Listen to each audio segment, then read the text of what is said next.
Entre ofensas e polêmicas, eis que Recado Adolf, volume 1 está entre nós. Review Express, pra você que tem pressa.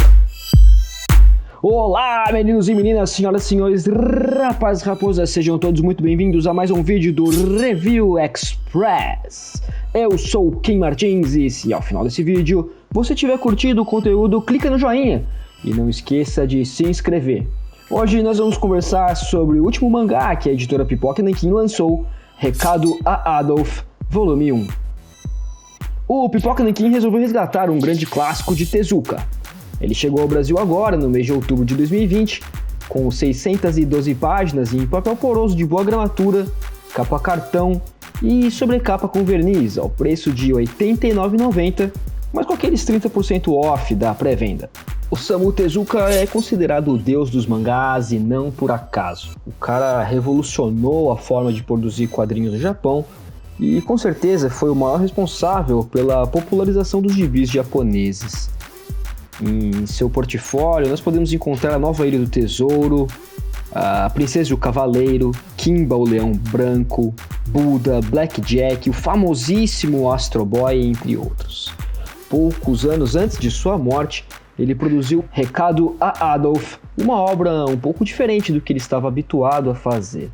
A maioria de seus quadrinhos e animações sempre foram mais voltados para o público infantil, mas aqui ele foca nos adultos. Esse mangá já havia sido publicado no Brasil pela editora Conrad, com um título diferente, apenas Adolf. Em 2006 ele foi dividido em 5 volumes e confesso que na época não me interessou, mas agora resolvi comprar para ver qual é.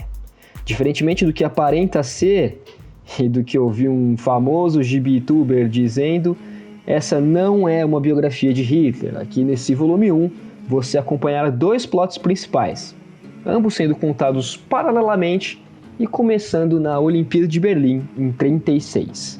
O primeiro plot é o de Souhei Tougi, um jornalista japonês que tem seu irmão assassinado pelo partido nazista. O crime é encoberto pelo governo, pela polícia e nenhuma testemunha quer se pronunciar. Frente de tamanha injustiça, Tougi resolve ele mesmo investigar os fatos e, como um bom jornalista, descobre algo que pode abalar as estruturas do partido nazista e destruir a carreira política e o plano doentio de Adolf Hitler. O segundo plot é a história de Adolf Kaufmann, um menino alemão residente no Japão, filho de um cônsul também alemão e mãe japonesa. Adolf Kaufmann tem um amiguinho judeu e não entende por que precisa odiá-lo. Acompanharemos paralelamente as histórias até que elas se cruzem. A arte do Tezuka é icônica. É impossível ver o traço dele e de cara não identificar o autor. É simples e competente. Como o mangá é longo, há muitas páginas para desenvolver bem os personagens, dar-lhes características e definir bem as suas personalidades. Mas ao meu ver, há páginas até demais. Existe muita barriga e por vezes a história parece não caminhar para frente e demora a se desenvolver. Apesar de ser um clássico, eu senti a narrativa bem datada. Esse gibi foi escrito em 83. E existem mangás da época que são muito mais dinâmicos e bem desenvolvidos nessa questão. Por se tratar de uma história mais calcada na realidade, possui algumas soluções muito bobinhas que tiraram um pouco da minha imersão na obra. Eu não estou pedindo um drama estilo Dostoiévski, mas existem algumas coincidências banais para a história se encaixar no roteiro. Como, por exemplo, um personagem que morre ao claramente tomar um tiro, mas reaparece em um momento muito oportuno, dizendo que foi apenas de raspão. O que esse mangá faz muito bem, e para mim é o ponto alto dele, é mostrar como o nazismo era opressor e manipulador. É angustiante ver Tougi sofrendo para conseguir se livrar das garras de seus inimigos, lutando contra toda a injustiça que o cerca. A polêmica frase do Bolsonaro é bem desnecessária e anticlímax, apesar de ser engraçadinho.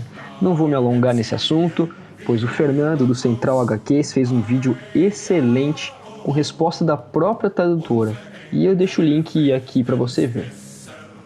Tezuka era simpatizante do Partido Comunista Japonês, e ele deixa transparecer isso claramente em sua história. lendo seus diálogos, eu tenho a impressão de que ele cria que o comunismo era um sistema perfeito.